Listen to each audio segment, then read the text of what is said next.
اجي ګرانو کتونکو اوریدونکو وحید خان تاجک یم او د باجوړ درنه چې د جیلونګ په چوک کې ورکړه شوې وه د پرون راسي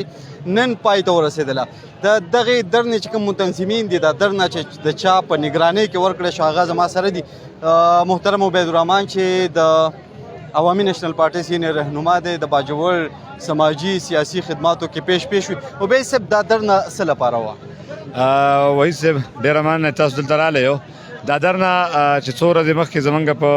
علاقه کې بسترارزو بانډه سیمه کې کومه بده پیښه شوې وه چې په هغه کې زمونږ یو پولیس اهلکار او یو زمونږ د پولي ورکر شهید کړی شوی و د هغوی د انصاف غوښتلو دپاره وه او د هغوی د قاتلانو د قوم ته د ښکاره کولو دپاره وه او هغوی ته چې کوم دغه کمپنسیشن دپاره وه دغه لپاره چې کوم موږ مطالبې هغه مطالبې دپاره وه او هغه مطالبې موږ خلکو ته پیش کړلې د 2 ورځې په هغه باندې درنه ورکړله روډ هم بند کړو نن هغه اډمنسټریشن رالی هغه مطالبې یو حده پورې زموږ څه ومنلې موږ ورسره ایږدي شو هغه دغه موږ ختمه د باجوړ له خلکو د درنو نه د جلسو جلوسونو نه زړونه ماتو خو چې ما ولیدل دلته خو بیا څه ډېر زیات راوتي واپس یې زړونه یعنې اعتماد بحال شو نه اصل کې مسله دا ده که نه چې ولس لا به هم لږه سیاسي شعور پکاري زمونږ کسان چې کله موږ سیاسي څونه دغه کوو نو هر سړی د بار نه چغې وایي خو د اندر د دننه نه څوک نه خبر زه دا یقین ورکوم زه خو چې کله هم په سیاسي جرګه کې یا په څه کې ناست یم زه چاته د خپل موقف نه سات شوی یم کله چې دلته ناست یم دلته یې لږه دونه سخته نه وم خو چې کله هلته مخامخ یم بیا انتهایي ډېره سخته وم د دې نه مخکې وختي ما دې کسانو ته وویل چې یو طرف ته مې د هغو سره بحث کوو بیا دلته رالم د ولس ته مې بحث کوو خو ولس ته به هم خپلې دغه ښیو او اعتماد به انشاءالله د دې ولس به حالېږي دا په دې وجه به حالېږي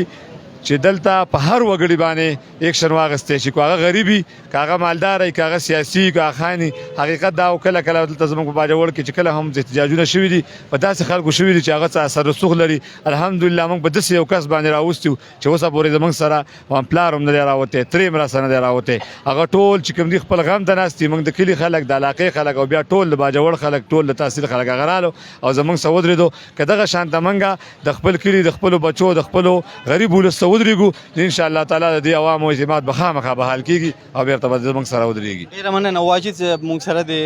واجد صاحب د باجوړ یوت ماشاءالله په دې درنه کې ډېر پوره شریک او داسې ښکارېږي چې یوت چې دی نو د باجوړ لیډینګ په خپلو لاسو کې اخیستو والا دی څومره خوشاین خبره ده تاجک صاحب لاول خو ستاسو ډېره مهرباني ډېره شکریه تاجک صاحب په کومه معاشره کې په کومه سوسایټۍ کې او په کومه نړۍ کې چې ځوانان په یوه خبره راپاڅېږي هغې ډېر چینج راوستلی شي او راوستی هم دی دا چا نه پټ پناه خبره نه ده چې په هره نړۍ کې په هره سیمه کې ځوانان راپاڅېدلي دي هغو خلکو ته ښودلې ده چې موږ چینج راوستی شو بل تا د اعتماد خبره وکړه زموږ دا ځوانان داسې دي چې په دې باندې ولس اعتماد کوي دا بې اعتماده نه دي ځکه چې زه کو عبید دی کو سبحان دی کو زموږ نور داسې ملګري دي او زموږ مټي دي زموږ دا ټول د باجوړ ځوانان دي هغوی نه د اډمنسټریشن نه څه لالچ شته نه د ولس نه څه لالچ شته په دې مینه راپاڅېدلي چې د خپل ځپلي ولس خدمت وکړی شو نو ځوانان زموږ د باجوړ چې څوم ځوانان دي هغه په هر وخت کې زموږ په چغه باندې لبیک کړی دی او زموږ سره په هر ډګر باندې په هر موقع زموږ سره ودرېدلي دي دا راته ووایي چې کومه جرګه جوړه وه د انتظامیې سره مذاکرات تاسو پکې شریک وئ کومې مطالبې انتظامیې ومنلې څو ورځو ډیډلاین دی مونږ خو ته کمې مطالبې چې ورته کېښودلې په هغه کې هغو ډېرې مطالبې ومنلې او مونږ ته 4 ورځې ډیډلاین ورکړو چې په 4 ورځو کې زموږ دا مطالبې ونه منلې شوې نو مونږ به بیا راوځو خو تاجک صاحب مونږ چې کومه دا فلیکسیبیلیټي شو کړله او دا کومه درنه چې مونږ ختمه کړه په دې باندې به خلکو ډېر په مونږ باندې تورونه ږدي په مونږ باندې به دا بیږدي خو دې وجه دا ده مونږ د خلکو ته ښیو د معاشرې ته ښیو د اډمنسټریشن ته ښیو چې مونږ پر امن خلک یو مونږ ټول عمر چې کومې مسایل راغلي دي مونږ په ټیبل ټاکو ختمې کړي دي زموږ چې کومې مسایل راغلي دي مونږ په جرګو ختمې کړي دي او دا خبره مو ته کوو چې زموږ مطالبې ونه منلې شولې زموږ نن چې دا روډ وړی دی نن دلته مونږ په دې روډ باندې درنه کړې ده انشاءالله تعالی د باجوړ ځوانان د باجوړ ولس دا زه په دې باندې باوري یم چې مونږ ورته کال ورکړو انشاءالله تعالی دغه هیډ کوارټر کې ورته مونږ درنه به کوو چې زموږ مطالبې ونه منلې شولې شکریه ویلکم مهرباني دا واجد علي شاه او چې موږ سره خبرې اترې وکړلې د ټولو ډېره زیاته مننه دلته د درنې چې کوم شرکا دي مشران دي سیاسي پارټیانو هغوی هم راغلي دي او دغه رنګې د هغوی چې کومه جرګه وه د انتظامیې سره کامیاب شوه مذاکرات وشو انتظامیه ورسره خبرې ومنلې زموږ سره د جماعت اسلامي سینیر رهنما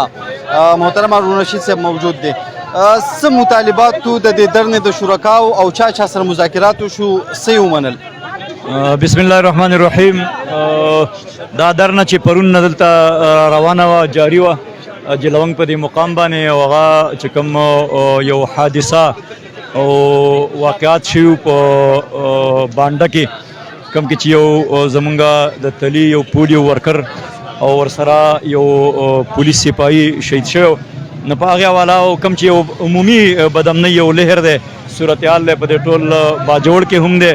او وزیرستانه پورې دی او ظاهره خبره چې د 15 کالونو دا بدامني ده د خلک دی نور مطلب چې د خلکو د صبر پیمانه هغه ډکه شوې ده نو په دې بنیاد باندې د دې قوم د طرف نه د مشران ټول راغلي او د دې کوم چې د درنې شرکا دي د قوم خبره ده نو په دې کې عمومي خبر همدا وه د ریاست نه د ریاست د ادارو نه چې دا قوم دا یو واقع نه ده نه اوله واقع او نه خدای دې کړي چې اخیره شي خدا د واقعاتو یو تسلسل دی نو په دې بنیاد باندې دا قوم راوتی و او مونږه د ډي سي سره د انتظامیې سره او د حکومت د ادارو سره دغه خبره وشوله چې به دې قوم لا نور امن پکار دی قرارې پکار دی قوم تنګ شوی او دا د حکومت او د سرکار او د ریاست د ادارو آئینی قانوني ذمہداري ده چې په هر صورت د وطن ته امن راوړي او څنګه چې مخکې هم خبره وشوله چې د بدامنۍ دا لهر خو د 15 کالونو دی او د دې اصل سبب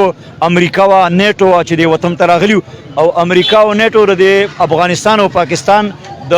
عوامو او د مسلمانانو په شریکو قربانونو د وطن نه لاړ اوس افغانستان کې امن راغلی دی او پاکستان کې هغه بدامني او په دې قبایلي علاقو کې هغه سنجاري ده نو زمونږ د پاکستان د ریاست او ادارو او افغانستان د امارت اسلامي هم ده د دې قوم مطالبه ده چې وایي اوس خو ملي امریکا چې کوم سبب وغتلې ده اوس دا بدامني د قتل مقاتله ده په کوم بنیاد باندې ده نو مونږه د پاکستان د افغانستان او د دې ریاست د ادارو د مطالبه ده چې نور دا قوم د بدامني او د افراطفري د زغمل نشي د برداشت کول نشي د قوم له امن ورکي او مطلب دا چې دا قوم په دغه حواله راوتی او باقي چې کم د کمپنسیشن خبره ده یا نور د انویسټیګیشن خبره ده نو هغه واده وکړه چې ان شاء الله 15 ورځې کې مونږه دا چې کم د قوم او د درنې د شرکاو مطالبات دي ان شاء الله د دې لپاره به د حل یو لار ووسو دا د جماعت اسلامي هارون رشید صاحب چې زموږ سره خبرې اترې وکړلې دغه جرګه جوړه وه چې د انتظامیې سره مذاکرات وکړل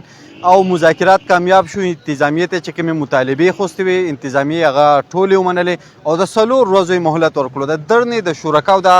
وینا ده چې که چېرې انتظامیې په 4 ورځو کې دننه دغه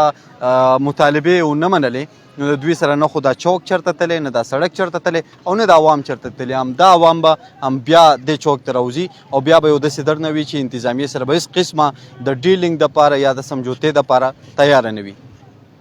د کیمرامین جنید شاه سره وحید خان تاجک باجوړ